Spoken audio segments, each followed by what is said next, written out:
mas nós compreendermos que, além dessa base biológica de homem e de mulher, existe uma realidade espiritual, que é o fato de que ser pai é a plenitude da maturidade de um homem e ser mãe é a plenitude da maturidade de uma mulher.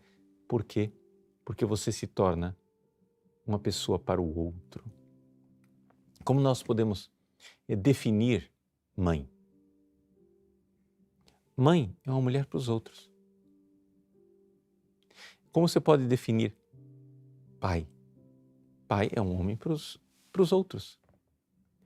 Cada um no seu papel específico, nas suas funções, mas é importante nós compreendermos que por trás do discurso de que eu não quero ser mãe e eu não quero ser pai, existe não somente a realidade biológica, eu não quero ter filhos biológicos, eu não quero ser pai biológico ou mãe biológica.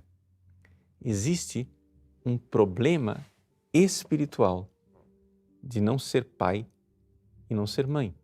Veja, um padre não é pai biologicamente, geralmente não é, existem exceções de homens que foram casados, tiveram filhos e depois ficaram viúvos e foram ordenados padres e são celibatários, mas são pais biológicos. Mas geralmente os padres não são pais biológicos e, no entanto, devem ser pais espirituais se quiserem ser homens maduros. Um padre que não é um pai,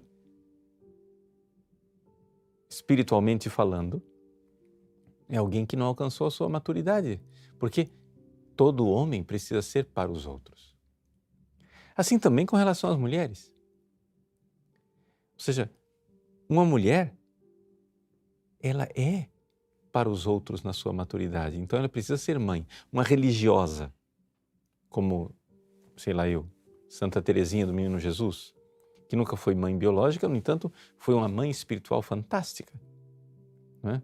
Você vê nos escritos dela uma maternidade espiritual imensa.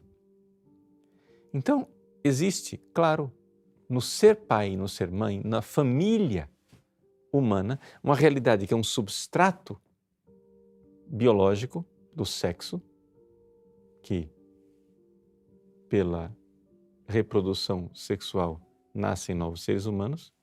Existe acima desta camada superficial que é o sexo simplesmente reprodutivo, existe acima uma realidade cerebral em que o papel característico de homem e de mulher são distintos e complementares, não é?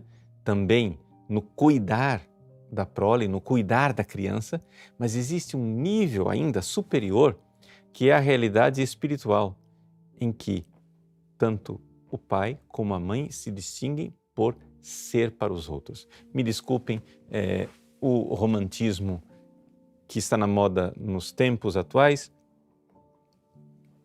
mas família, não é? Ou seja, melhor dizendo, casamento não é para você. Casamento é para os filhos. O casamento não é para o marido e para a mulher. O casamento existe para os filhos. Uma vez que você se casou, acabou. Você é para os outros.